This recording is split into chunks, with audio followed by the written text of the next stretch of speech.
Hello, everybody. I'm Alvin Leung, and I'm an undergrad for CS 487 with Dr. Ali Reza Topkali. Today, I will be discussing about deep perturbation learning, or DPL for short. So I'm going to start with the problem setup.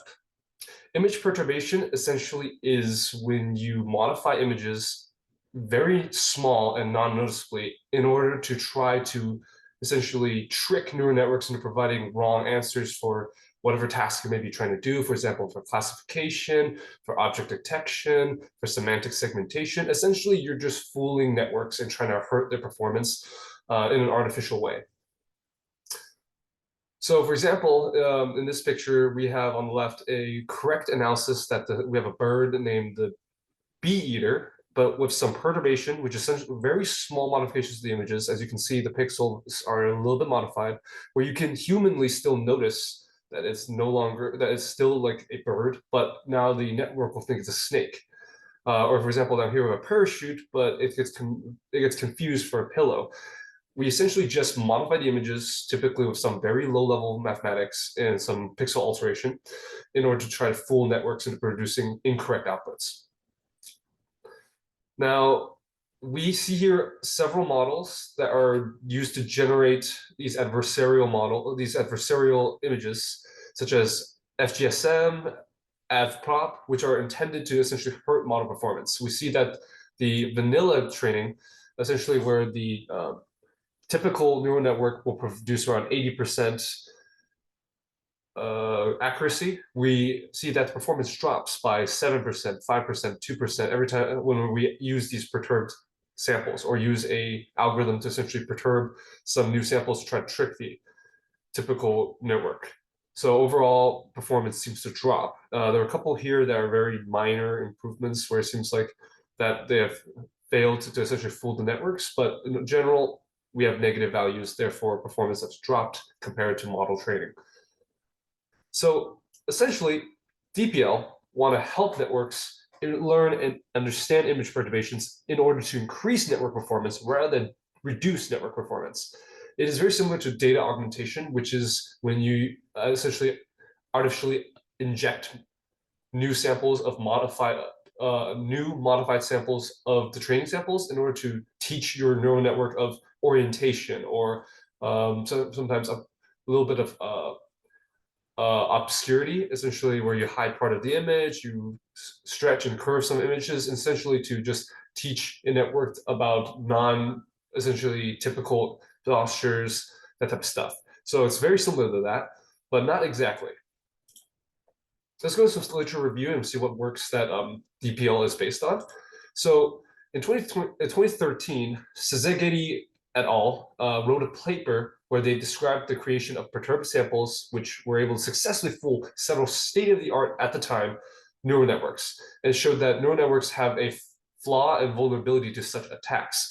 For example, as we see that we have an image of a panda on the left with some small, very tiny perturbation of a nematode or very low confidence. We basically do some mathematical modifications to the image. We essentially make the classifier super confident in a really wrong answer. For example, we see that panda has 57.7% confidence, not exactly confident, right? But after some modifications, we make the model say that it's a given with almost 100% confidence, essentially fooling the network and can be used to fool several networks. So here's some of the models that are used to kind of generate these adversarial models, the adversarial samples, such as FGSM, CW. These are really good models used to create bad samples, essentially to fool networks. And overall, their purpose is to just reduce network performance and just kind of like see the effects of what bad examples essentially do. So there are almost no works that are focused on improving network performance, where people actually incorporate these perturbation algorithms into network training routines. So this is what that DPL is trying to do, is essentially, instead of trying to reduce network performance, we're trying to improve network performance.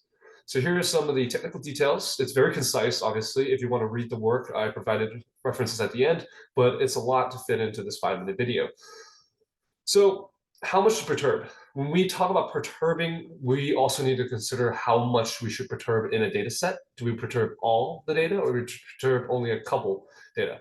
So due to computational limitations, we cannot feasibly retrain models on a very large scale where we perturb every single sample and for it to be effective. So we only perturb small but very effective samples from the training set, where we essentially modify a subset of the training set and incorporate that set back as perturbed samples for training. So we're going to look to just minimize the empirical risk on the training set and find out what samples are very, very significant.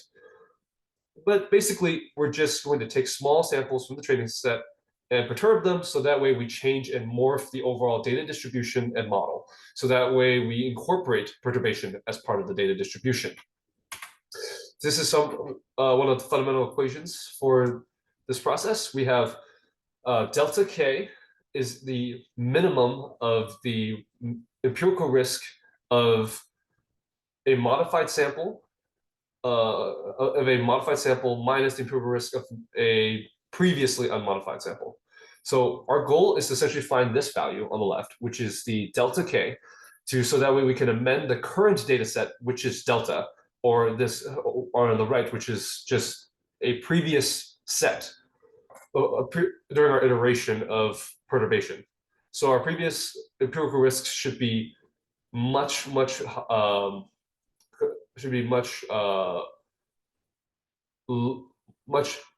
higher in risk. So we're looking to minimize this. So basically, we continuously look to improve our data set iteratively. So the next data set where we apply the delta K should have a lower empirical risk. And we search this across the data set. The newly perturbed data set, which is delta K plus 1, will be used to retrain, which will yield new improved weights that will be iteratively put back into this equation again. So that will become delta K. That will become, theta K. So theta K is the weights of the previous iteration, while theta K plus 1 is the new weights that we'll be extracting from this equation. So this is an iterative process where every iteration we get an improved theta, which is an improved weight, and we're just doing it every perturbation. So this is a pseudocode algorithm of how this works. Essentially, we're going to iterate from 0 to t minus 1, which will probably be the just the number of weights we have in the network. We will train and obtain weights on the current data set or original data set with the given weights, right? And we're going to try to obtain better weights using the previous method, as I said, which is to find the biggest delta. So we compute this delta using an equation that is really long. It's in the paper, but basically this delta essentially finds out how much impact a piece of sample has on the training overall. And we're going to select the top n samples with the largest changes and most significant changes. And we're going to create a perturbation set of those samples. So for example, if I have 10 samples, I'm going to find the top 10 most impactful samples with the largest deltas in the whole set and take that and perturb them. Perturbation has several ways. So essentially, perturbation can be done through either replacement or augmentation. Replacement essentially is we're going to essentially just replace the sample with a new sample, while augmentation essentially modifies the sample on a pixel level. So essentially, the whole model, what we're going to do is we have the original data set and we pass it through a well-trained model. But when we do that, we put it through an optimizer, which is what we just showed. And that optimizer essentially finds the best samples in that training set.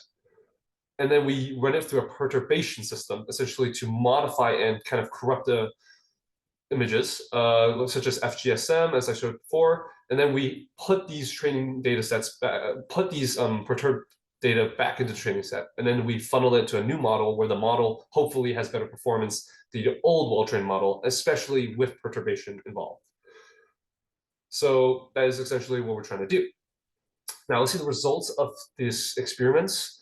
So as you can see, we ran it across several different types of data sets, and there's a lot of different models and architectures used. For example, CIFAR10, CIFAR100, ImageNet, all these data sets were ran. So we see that it's not just biased towards certain data sets. We also run it through several different architectures. Not we as in not me, but the people that did this experiment, sorry. So we see that the loss for typical networks is around 0.227, but with DPL, we can drop this loss to almost a fourth. So 0.171, we see that the accuracy, in fact, increased almost by 1% when we use the DPL instead of typical neural network, typical frameworks and architectures like ResNet. Overall, we have positive gains in that DPL seems to improve performance over novel networks, such as VGG16, if we just add it to the end of it. And we see that the loss decreases. So we see that performance does indeed increase when we use DPL learning. And we only need to run several iterations, the iterations that we showed before, where we try to collect the top end choices. It's very quick, and it's just performance, a little boost altogether. Now, previously, I showed that when we use perturbation models, we impact vanilla training negatively, right? For example, FGSM, which is to generate negative samples, we see that it caused an overall decrease of 7% performance for most models. But if we run it with DPL, we see that not only are we more resilient to perturbed samples, but we have, in fact, a gain over vanilla training overall, about 1.37 and 0.36%. So not only are we able to make models more resilient to perturbed samples, but we also make them more performant in general. So here we're at the conclusion of the work, and now DPL is an innovative and flexible methodology for neural networks that has a focus on increasing model resilience and model performance using perturbations overall. While a lot of other studies are based on trying to affect and negatively affect neural networks and their performance, DPL seeks to improve neural network performance using these perturbed samples. They're essentially doing something in order to kind of further the study of perturbed samples, but trying to improve model performances so that way state-of-the-art models can incorporate these new risks and new systems in order to protect neural networks from such riskful attacks and to help them classify better. DPL may be further actually incorporated into typical DNN frameworks. For example, in the data augmentation for training sets, right now we have a lot of frameworks with the ability to essentially move images around, rotate images, flip images, cause shifts in the images, but they're very, very simple. There's not a whole lot of perturbing in these frameworks. Maybe it has changed in these couple of years, but with DPL, we can see that perhaps in the future, these can be just directly incorporated into these frameworks as part of data augmentation suites. So that way you can just do it on the spot while training, which will improve model performance overall when you inject artificially created samples. So these are my citations and references. The first one is the DPL paper that I'm currently presenting on. Second one showcased I used some of their images from their studies to show perturbation and how they were able to attack deep learning and computer vision. So some of the images used here were from that. And the rest of the images could be used from the other papers. Now, if you have any questions regarding my presentation or regarding perturbation learning in general, you can email me here. But other than that, this is me teaching you about DPL. Thank you.